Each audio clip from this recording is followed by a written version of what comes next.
ኢራን በ30 ቀናት ውስጥ ግጭቶች እንዲቆሙ የ14 ነጥብ የሰላም እቅድ አቅርባለች። መረጃውን እንከፍላቸዋለን። በተያያዘ ዜና ኢራን ላቀረበችው የሰላም እቅድ አሜሪካ ምላሽ መስጠቷንም ገልጻለች። ይህንንም መረጃ እናከፍላቸዋለን። እያደገ ያለው የወጣቶች ቁጥር ወደ ሀብት ካልተቀየረ በማንኛውም ጊዜ ሊፈነዳ የሚችል ቦምብ ነው ተባለ። የቮይስ ኦፍ ኢትዮጵያ ቤተሰቦች ሰብስክራይብ ማድረጋችሁን እያስታወስናችሁ በዝርዝር ወደምንመለከታቸው ጉዳዮች እናልፋለን።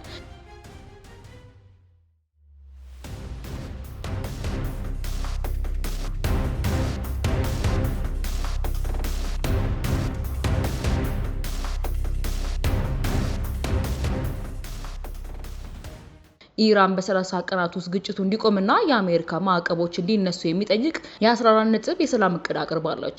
የኢራን የሰላም እቅድ የተኩስ አቁም ስምምነቱን ከማራዘም ይልቅ ጦርነቱን በዘላቂነት መቋጨት ላይ ያተኮረ ነው ተብሏል። የአሜሪካው ፕሬዝዳንት ዶናልድ ትራምፕ ግን የቀረበው እቅድ ስምምነት ላይ ይደርሳል የሚል ጥርጣሬ እንዳላቸውም ገልጸዋል።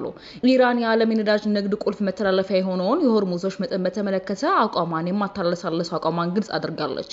ኢራን በእቅዷ እንደዚህ ቀደሙ ሁሉ ከአሜሪካና እስራኤል ውጭ ያሉ መርከቦች ክፍያ ከፈሉ እንዲያልፉ የጠየቀች ሲሆን አሜሪካ በበኩሏ ለኢራን ክፍያ የሚፈጽሙ የመርከብ ኩባንያዎችን በማዕቀብ እንደሚቀጡ ማስጠንቀቃለች።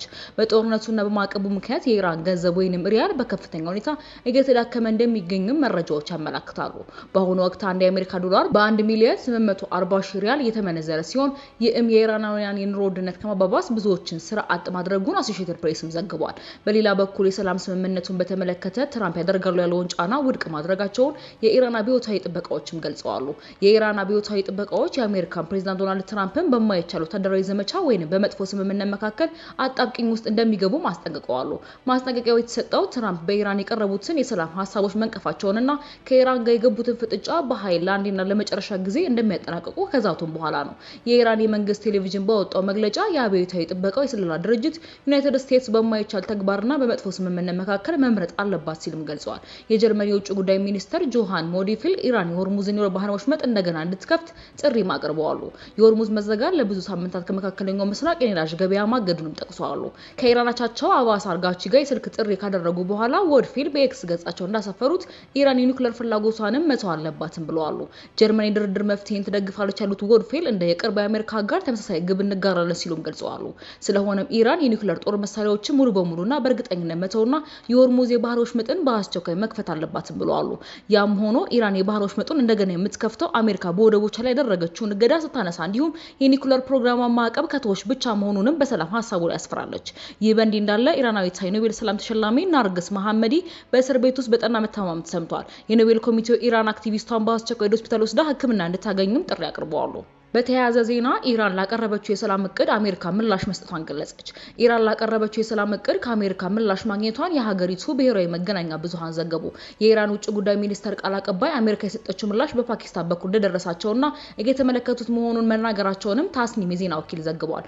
አሜሪካ እስካሁን ድረስ ለቴህራን የሰላም እቅድ ምላሽ መስጠቷን በይፋ አላሳወቀችም። ይሁን እንጂ ፕሬዝዳንት ትራምፕ እሁድ ዕለት ከእስራኤሉ ካን ኒውስ እቅዱ ተቀባይነት የሌለው መሆኑንም ተናግረዋል። ለኢራን የመካከለኛው ምስራቅና ለዩናይትድ ስቴትስ ደህንነት ሲባል ለሀገራት መከረቦቻቸውን እየመራን እገዳ ከጣለበት የውሃ አካል እንደምናስወጣላቸው ነግረናቸዋል። ስለዚህ በነጻነት ወደሚቀጥለው ጉዳያቸው መሄድ ይችላሉ ሲሉ በማህበራዊ ሚዲያ ገጻቸው ላይ ጽፈዋል። ትራምፕ በሆርሙዝ ወሽመጥ ላይ ቆመው ያሉት የአሜሪካ ድጋፍ ልታደርግላቸው መሆኑን የነገረቻቸው የየትኞቹ ሀገራት መርከቦች እንደሆኑ አላሳወቁም። ትራምፕ ፕሮጀክት ፍሪደም ወይንም የነጻነት ፕሮጀክት ሲሉ የጠሩት የመርከቦችን ከወሽመጡ የማስወጣት ሂደት ሰኞ ዕለት እንደሚጀምርም ተናግረዋል። ትራምፕ የመርከቦችን የማስወጣት ሂደት ለማደናቀፍ የሚሞክር ኃይል ካለ የኃይል እርምጃ እንደሚወስዱም አስጠንቅቀዋል። ዩናይትድ ስቴትስ እንዲሁ ወደ ኢራን ወደቦች መርከቦች እንዳይገቡና እንዳይወጡ እገዳ ጥላለች። የኢራን አብዮታዊ ዘብ አዛዥ የነበሩትና አሁንም የፓርላማ አባል የሆኑት ኢብራሂም አዚዝ በማህበራዊ ሚዲያ ገጻቸው ላይ ማንኛውም የአሜሪካ ጣልቃ ገብነት እንደ ተኩስ አቁም ጥሰት ይቆጠራልን ብለዋል። አክለው መርከቦችን ከወሽመጡ የማስወጣት ዘመቻ የሰብአዊነት እርምጃ መሆኑን ተናግረው በአሜሪካ ኢራንና ሌሎች የመካከለኛው ምስራቅ ሀገራት ስም የሚደረግ መሆኑንም ትራምፕ ተናግረዋል። ትራምፕ በዚህ ልጥፋቸው ላይ ከቴህራን ጋር ያለው ትብብር በምንም መልኩ እንደሚስተናገድ ያሉት ነገር የለም። ትራምፕ የመርከብ እንቅስቃሴው ምንም ጥፋት ያልፈጸሙ ሰዎችን ኩባንያዎችንና ሀገራትን ለማስለቀቅ የሚደረግ ብቻ ነው ሲሉ አብራርተዋል። በባህረ ሰላጤ ጦርነት ከተጀመረበት ጊዜ አንስቶ ወደ 20 ሺህ የሚገመቱ ባህርተኞች መንቀሳቀሻ አጥተው መቆማቸው ይገመታል። ለመርከቦቹና ሰራተኞቻቸው በየጊዜው እየቀነሰ የመጣው አቅርቦትና የባህርተኞቹ አካላዊና የአእምሮ ጤና አሳሳቢነት እያደገ መጥቷል። የዓለም 20% የሚሆነው ነዳጅ ዘይትና የተፈጥሮ ጋዝ የሚተላለፈው በሆርሙዝ ወሽመጥ በኩል እንደሆነ ይታወሳል። የቮይስ ኦፍ ኢትዮጵያ ቤተሰቦች ዳግም ሰብስክራይብ ማድረጋችሁን እያስታወስናችሁ ወደ መጨረሻ ዘገባችን እናልፋለን። እያደገ ያለው የወጣቶች ቁጥር ወደ ሀብት ካልተቀየረ በማንኛውም ጊዜ ሊፈነዳ የሚችል ቦምብ ነው ተባለ። ከጊዜ ወደ ጊዜ እያደገ የመጣው የወጣቶች ቁጥር ለሁለንተናዊ የሀገር እድገት በሚጠቅም መንገድ በህግና በፖሊሲ ማዕቀፎች ካልተደገፈ ሀብት መሆኑ ቀርቶ በተለዋዋጭ ባህሪው ምክንያት በማንኛውም ጊዜ ሊፈነዳ የሚችል ቦምብ ነው ተብሏል። መልካም አስተዳደር ለአፍሪካ በአዲስ አበባ በሚገኘው የአፍሪካ ቀንድ ቢሮ 7ኛውን ሀገራዊ ምርጫ በተመለከተ የወጣቶች የፖለቲካ ተሳትፎና ውክልና ለመልካም አስተዳደር ያለው ተጻጽኦ በሚል ርዕስ ሚያዝያ 22 ቀን የፓናል ውይይት አካሂዷል። የብልጽግና ትብብር ለኢትዮጵያ አንድነትና ሰላም ለኢትዮጵያ ጥምረት የፖለቲካ ፓርቲዎች ተወካዮች በተወያይነት የበርካታ የፖለቲካ ፓርቲ አባላት፣ ወጣቶች፣ የዩኒቨርሲቲ ምሁራን፣ የሲቪል ማህበረሰብ ድርጅቶችና ሌሎች ተሳታፊዎች በተገኙበት ውይይቱ ተካሂዷል። በውይይቱ በመድረኩ በአዲስ አበባ ዩኒቨርሲቲ የፌዴራል አስተዳደር ጥናት ማዕከል መምህርና ተመራማሪ ዶክተር መሐመድ ደጀን በኢትዮጵያ ወጣቶች ፖለቲካ ተሳትፎና ውክልና ተግዳሮቶችና እድሎች በሚል ርዕስ የመነሻ ጽሑፍም አቅርበዋል። ተመራማሪው በጽሑፋቸው ያደገ የመጣው የወጣቶች ቁጥር እድልም ሀብትም እዳም ነው በማለት ይህ ሊወሰን የሚችለው ደግሞ ለወጣቱ በሚሰጠው ህጋዊና የፖሊሲ ምላሽ እንዲሁም መሬት የነካ ተግባር ነው ብለዋል። ከወጣቶች ቁጥር መጨመር ጋር እኩል ቴክኖሎጂ መፍጠር የመጠቀምና ለሁለንተናዊ ለሀገር እድገት አስተዋጽኦ ለማድረግ የሚያስችሉ የህግና የፖሊሲ ማዕቀፎች ተዘጋጅተው በተግባር መዋል አለባቸው በማለት አስረድተዋል። ይህ ካልተፈጸመ ግን ወጣት በባህሪው ተለዋዋጭ ነገሮችን የሚያይበት መንገድ ብዙ በመሆኑ ወደ አመጽና ግጭት ሊያመራ ስለሚችል ጊዜ ጠብቆ የሚፈነዳ የሀገር እዳ ነው ብለዋል። በአብዛኛው በትጥቅ ትግሎችና ህዝባዊ እምቢተኝነት የወጣቱ ተሳትፎ ከፍተኛ ያሉት ተመራማሪው ይህ ማለት የወጣቱ ፍላጎቱ በአግባቡ ካልተሟላና በሚገባ ካልተያዘ ወደ ችግር ሊያመራ እንደሚችልም አክለዋል። በምርጫው ወቅትም ወጣቱ መራጭ እንጂ ተመራጭ ሆኖ ፖሊሲ ማርቀቅ፣ ህግ መውጣትና እሱን በሚመለከቱ ከፍተኛ መድረኮች እምብዛም እንደማይታይ አብራርተዋል። በአፍሪካ ኬንያ፣ ሩዋንዳ፣ ቡሩንዲና ኡጋንዳ የመሳሰሉ ሀገሮች ወጣቶች በፓርላማ ውክልና እንዲኖራቸው የሚያስገድድ የኮታ ህግ ቢኖርም በኢትዮጵያ ግን የብሔርና የጾታ ውክልና ብቻ መኖሩንም ተናግረዋል። በመድረኩ ከተገኙ ተሳታፊዎች መካከል ትንሳኤ አንጫቄ የተሰኘ ፓርቲ የወከሉት አቶ አብርሃም ገዛኸኝ ሁሉም ወጣት ተስፋ የቆረጠ ይመስላል ብለው በርካታ ወጣት ቤቱ ይውላል ለመሰደድ ሲያሰላስልና ሲመክር ይታያል ብለዋል።